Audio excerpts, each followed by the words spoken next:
FSN Radio. It's all about what's next. Go to financialsurvivalnetwork.com and sign up for your free weekly newsletter. You'll also get 3 free reports. The Financial Survival Network. It's all about what's next.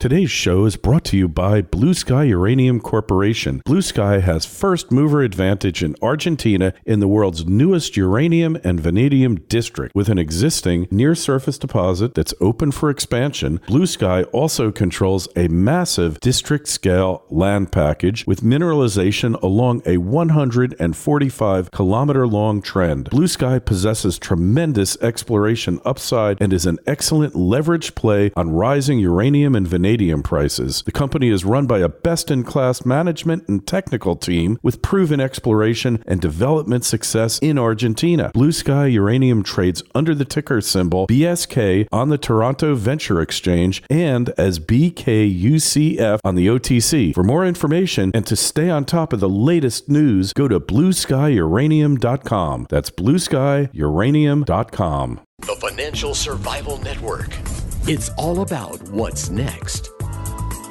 Welcome. You are listening to the Financial Survival Network. I'm Kerry Lutz. It's the last day of April in 2019. Well, the market has indeed recovered.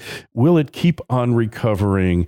And will Wall Street have another happy quarter? Well, good question. We'll maybe find out part of the answer to that in a little bit. As always, join the fun, join the show. Send us your emails, kl@kerrylutz.com. Well, Danielle Park is with us, and Danielle's written a couple of interesting articles. One about luxury housing, which we discussed last time, kind of hitting the skids, looks like globally. And, well, we're also going to talk about auto sales declines and what's going on in recycling. Canada almost goes to war over recycling. A little freaky little sideshow there. Anyway, Danielle, so, hey, we're looking at luxury housing, and what if you built a McMansion and nobody came and bought it? What would happen then? No kidding. Well, it's happening, Kerry, and more updated data out of Vancouver as well this morning. That article that I posted recently was on the Hamptons, but as we've discussed before, this is a very common issue that's happening all over the world in all the hot centers where credit was flowing and people were convinced that housing was the best investment one could make, and therefore making it 2 and 3 times historical size was always going to be a good thing. And of course, now the world is awash in massive properties, very expensive to maintain. Boomers are wanting to downsize. Young folks aren't eager to take them up, even if they could afford them. The younger generations are more keen for experiences than to be weighed down with lots of house to look after. And so, yeah, it's a problem for the owners, and it's a curiosity for me how we're going to repurpose some of these properties, because even as prices come down, the issue is maintenance and upkeep, and just square footage is overwhelming. So it'll be an interesting challenge to reconfigure and decide how these properties will be used going forward. Yes, it will. And hey, we talked about that before. And what's really fascinating is that, we've gone through this cycle before in the cities. You go to any major U.S., probably Canadian city, and you see all of the luxury homes that were broken up into luxury flats. And then it wasn't unusual for them to be cut up another time or two to the point where you had these so-called railroad flats, which were just these mansions, many of them that were just chopped up. So short of that, what else are we going to do with them? And did you see the story? I think it was Marriott yesterday. It was one of the big U.S. hotel chains. Sorry? It was Marriott, yes. Yes, who announced they're going to get into the short-term rental game. Did you see that? Yeah, so, I have a feeling they're late to the game, but they do have billions and billions of dollars to throw at this stuff. So they do, and here's my concern about it. We already have a shortage of affordable rentals in most major centers around the world. And this has been made worse in many cases by properties being bought up by so-called investors and rented out on short-term rental basis. And so what happens is there's less supply of properties available for regular folks who just need to rent something 12 months of the year.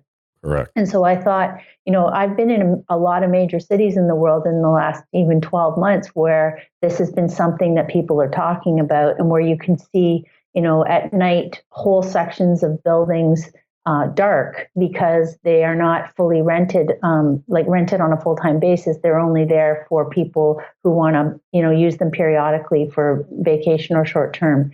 So I think that the first thing I thought of is I understand why the big chains, the big hotel chains would be pursuing this, and certainly it's going to throw a wrench into the business model, the date, so to speak, for people who have been doing it on an independent basis. But it's going to make it worse in terms of the supply of available housing for year-round rental. And that goes back to repurposing some of these extra big properties into multi-use dwelling, I think. Yeah, well, I know many people in Florida and around the country who are seriously invested in short-term rentals. It's become exceedingly difficult to do it in places like New York City and other large cities. But in Florida, as long as the place isn't zoned against it, doesn't have to be zoned for it, just can't be prohibiting that. And you pay the Florida resort tax, which is pretty much similar to the sales tax. As long as you pay that, then you can rent it out to your heart's content. But a lot of HOAs don't like this. So you have a lot of people sneaking it past their HOA, and vituperative neighbors are, turning them in, things like that. It's not a solution here, but the profits, if you can continually keep your vacation rental, short-term rental at, say, 70% occupancy for the year, you make so much more than doing an annual rental. But obviously, it's a different business model because you've got a lot of labor-intensive functions that you have to do, like cleaning, like laundry, and basic maintenance, and it's just different. It's management intensive, and we don't really have that so much in annual single-family home rentals or apartment rentals. So I have a feeling. So as I'm looking at the next decade, I'm thinking to myself, I can see a lot of business models that are in flux or in receding right now because of pressures and demands that are going on in the world, both in terms of resource management, in terms of waste management, in terms of air and wet water quality, in terms of the strains that have really become very extreme between those that have quite a lot and those that have very little. The gig economy, certainly if you look at the last decade, Carrie, the gig economy, the Airbnbs, the Ubers and Lyfts of the world, these have all been sort of the social media stuff. This has all been the huge driving force, the growth areas in terms of what companies have seen, a lot of revenue increase and that sort of thing, and have attracted interest from investors. But I think over the next decade, it could be that some of the more useful, the more mass appeal items are going to become the places to reinvent. So, if you're looking at, again, solutions for housing is one of them. Solutions for waste and packaging is another huge growth area because the world seems to suddenly be coming to conscious. I think it's because poorer countries are now complaining or not accepting our massive piles of waste that we've been dumping on them, and they've been trying to bury and burn it. And now, the shipping containers are literally being sent back to us from places like the Philippines. Well, at least you're not at war. At least you're not shooting a hot war with the Philippines. So I guess we need to be grateful for small favors, right? Yeah, but this has been, out of sight, out of mind, recycling buckets that we've all been piling at the curb stop, and then municipalities have been turning around saying, "Oh no, what do we do? This is all dirty, contaminated, mixed product. We can't actually recycle it. We don't have the facility. We haven't invested in the infrastructure to cope with all this waste." Mm-hmm. And then they've been, farming it out to so-called private companies who, say they'll look after it. And meanwhile, what that means is sending it off to someone who will take it somewhere else in the world. So I think we've come to the end of this because there's more awareness now because it's piling back on us. So figuring out solutions for, either biodegradable packaging, ways to just avoid packaging altogether. And this is really colliding with this Amazon style business model where everything's packaged to the hilt and sent across the world on, trucks and from warehouses and things. So I think we're literally at an inflex point here between what's been taken for granted as the obvious big growth stories of the last decade and how they're colliding with the next looking forward, which, as I say, is how do we get, more efficient because we've got so much debt in the world. It's not just that boomers want to spend less and young people want to spend less. It's that people have to spend less, that governments have less resources because they also have so much debt, and that companies are now trying to figure out where is the growth. And a lot of them are reporting, as you know, of late, certainly, very muted outlook because they're not sure where to invest. They've been buying back their own shares for the last few years because they really didn't know, where the growth areas were. And I think that now we're starting to see, things like 3D printing. This sounds like part of the solution where we can take raw materials and produce things on demand in small batches, extremely efficient, much less need to ship all across the world if you can do it domestically. That's part of the solution here, I think. Other companies are coming up with, as we mentioned, the plant-based plastics, which is another figuring out how to take carbon out of the atmosphere is another huge one. How to get plastic particulate out of the water system. These are all really huge growth areas that are urgently needing attention right now, and I think that's kind of exciting because the title of our month-end letter to clients today is the mother of invention. And I think that the debt crisis, the demographic weight, the doubling of the human population in the last 50 years on Earth, all these things have become something that is driving now the mother of invention because it has to be, because we have to figure out smarter ways to use resources. And if you look at the Challenger data out of the U.S. today, this week, the U.S. jobs data, you notice we were talking before about all the mergers that went on with the hot stock market, companies buying each other. And of course, the next phase of that is always the consolidation, rationalization, layoff phase, Carrie, as you know. For sure. And that's in fact what's showing up in the data right now. People are getting laid off, particularly in what sectors? Energy and autos. We have massive inventory of internal combustion engine cars sitting all over the world, piling up, while the consumer cycle has turned down naturally from debt and because people have already bought cars, but also because more and more people are now saying, hey, why would I buy a gas-guzzling car with gas prices have gone up again in the last 6 months? Why would I do that when I can wait and my next car could ideally be an electric car, which won't have any fuel costs and will have a fraction of the parts to go wrong? Well, on the other hand, if we look last week, Tesla had a monumental loss.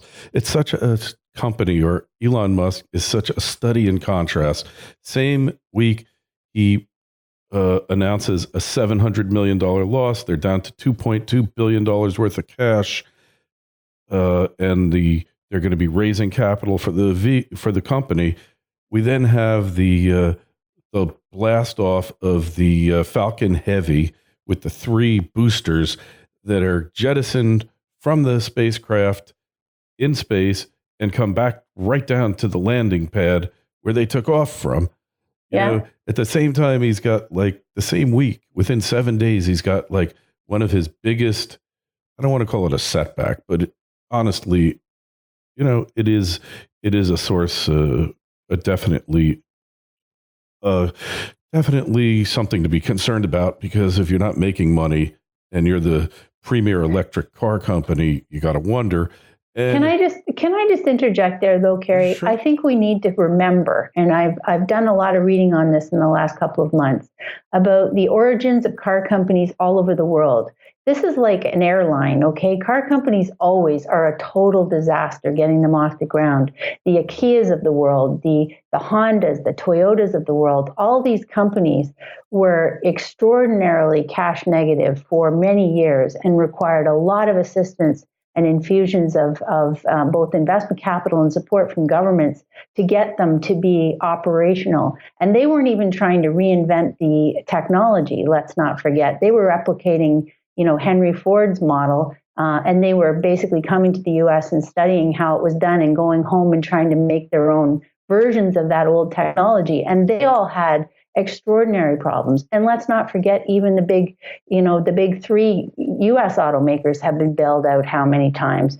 So the fact that he is having huge financial strain in trying to literally transform all these industries altogether is to be expected. It's not actually a shortfall on his part. It's just a reflection of the reality of how difficult this is. And at the same time, whether or not Tesla prevails in the end as a company, the fact remains he's already transformed the auto industry by force, by embarrassing them, by making the top performing car on all the consumer reports and all that. And so as a result, the other car makers are now all saying, hey, we're bringing out our model, it'll be here by July, it'll be here by January. And so he's already changed that industry. Oh, hey, I don't take anything away from it. It's kind of like pushing a boulder up a hill, though. And to actually start a new car company, we just have not seen it. It hasn't been done in many, many years. Not in the U.S., but it's been done in other countries for the last, every couple of decades. They roll out new car companies. But even those car companies usually are offshoots of other major car companies. It's extremely hard to start a new label from scratch. Yes, China has done it. It's the Wild West there. When you have no standards, no legal controls, you probably can produce cars and no unions, probably produce cars for a third of what they cost in Western industrialized countries, because it's just, you just do what you want. If you want an engine that runs on firewood, you could do it in China. If you got an engine that'll burn old tires, you could do that in China, up until recently anyway. So it's not comparable, but to actually start an auto company and your base of operations is in high cost California, and you make every component that goes into the vehicle. Like, your average car company around the world hasn't manufactured seats, the bucket seats, whatever, that go into the car, or the carpets, or so many other components. They just don't manufacture them anymore. These big car companies have been assembly companies, and they sell back and forth to each other. So the model, hey, I applaud it. I think they're cool, but they're just not quite there yet, partly due to his recalcitrance, and partly due to the recalcitrance of the market and the inability to crack 500 miles. I think once electric cars crack the 500-mile limitation on range, that means I could drive halfway from Florida to New York on one charge, which means, because right now it's 300, but it really isn't, because it only goes to 80% because you don't deplete the battery. So I would have to recharge 4 times going New York to Florida. But, again, Kerry, a decade ago, there was the Roadster, and Tesla was at risk of going bankrupt in the downturn of 08, 09, but so were all the other companies. They did. They all got bailed out. the car manufacturers as well as the banks and many of the large companies. So again, to think that this goes back to my, there was a quote that in 1943, IBM's chairman famously predicted. He said, "I think there's a world market for maybe 5 computers." This is the head of IBM. Yeah, okay? well, they don't So know what anything. I would like to just point out is that humans have usually a terrible time foreseeing the changes, which will be obvious and everyone will take them as matter of fact within the next 5 and 10 years. Just as 5 and 10 years ago, they didn't foresee many of the things that have happened in the last. So I think, we just have to, we have to applaud our visionaries. We have to applaud the people that are taking risk and investing in innovation because we need more of them, frankly. As I say, the world issues right now, the constraints on resources, the fact that there's so much debt, the fact that most people are just replicating the status quo rather than taking the challenge and the danger of breaking out into new paths. But that's always how humans have progressed. It's from those people, mother of invention, being necessity and finding, that's how. And yes, failure is part of it, right? Failure is important. Failure is very important. You can't have success without encountering multiple failures yourself. It's essential. And by the way, the history of finance will prove that they will never offer money to the high risk players if they're able to do so. In other words, it's a textbook historical record that finance companies, when left to their own means, if they're allowed to just give capital where they choose with no regulatory requirements or incentives, they will simply pick the lowest risk too, and they will just replicate and invest in so-called invest loan into things like housing. Because it's a very stable, you don't have to recreate the wheel. You build something, people live in it, they pay rent or they buy it.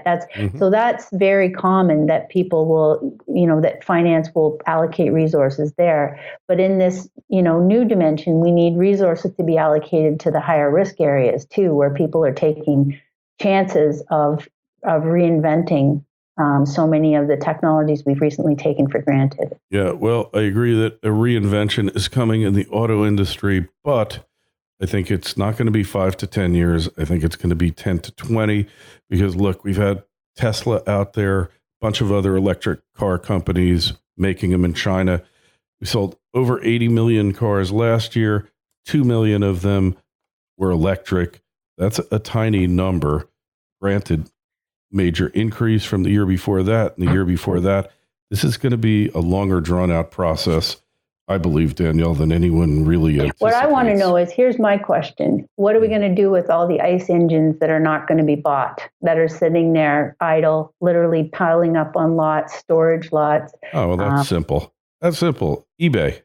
Put them up on eBay and sell them off. They're either going to scrap them. Okay, I think they're either going to scrap them or what? What are they going to do with them? They're going to have to crumple them up and reuse their constituent parts. I don't think they're going to be able to sell the inventory that's presently available in the world. There's way too many cars, and just people, as I say, the number one reaction that people have to electric cars in the last little while has been that they're elitist, that they're too expensive for the average person, and that makes people say, it's a do-gooder's car, or it's elitist, or it's too expensive, it's for rich people. But as soon as that price point starts coming down, and it is, and as soon as the competition revs up, and it is, where all these manufacturers are racing against each other to bring out these products, everyone's using a skateboard and putting a different package on top of it. And that's where we are. So I hear what you're saying. I hear what you're saying, but it hasn't happened yet. And I think we're a ways off from it, because I still think that the auto companies in the end are captives of the petroleum industry, and they're slow dancing, slow playing this entire transition. So until something comes along that breaks that unholy alliance, Mercedes, perfect example. They have access to all of Tesla's technology before it even gets on the car, because they're an initial investor in Tesla. And what have they got to show for it in electric vehicles? Not a whole heck of a lot. Yeah, but that's because they've been an embarrassment. That's because they've missed the whole plot here, and now they're racing to bring them out. They say they're racing, all right? When I start to see 10 million EVs a year come out, be produced, I'll believe it. At 2 million, that is a rounding error in global demand. If I catch what you just said, are you suggesting that the oil companies are somehow slowing the fact that Mercedes is not rolling out more electric vehicles? Is that what you're just suggesting? I wouldn't put it this way. No proof, but I think it's always been the tail wagging the dog, and the oil industry has probably stood in the way of a lot of things. I really don't believe that they want electric vehicles. Well, it takes me back to Henry Ford and Thomas Edison, and how they were very fast friends, with Henry Ford going to work for Thomas Edison early on in his career, and how they envisioned it from the very beginning that the first car would be electric. That was their original plan and design.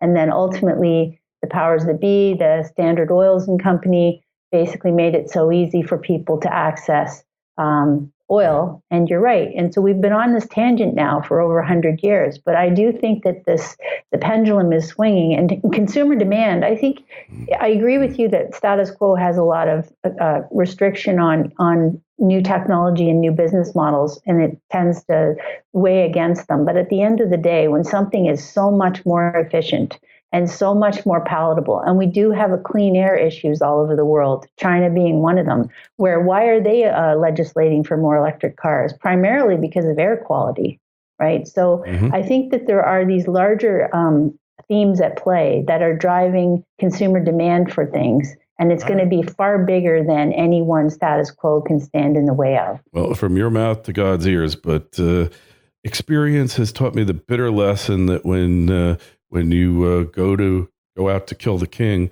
if you don't kill him, you're going to have a lot of trouble on your hands. And they haven't killed the king yet. The oil business, besides other financial garbage, oil energy business, the biggest business in the world by far, by a big magnitude. And, what the car companies would like to do and what they're allowed to do, we have a world of interlocking directorateships. It's very incestuous. You know how it is in the corporate world here, Danielle. It's like really a handful of companies control everything indirectly, not to be seen by the public eye. Isn't that true?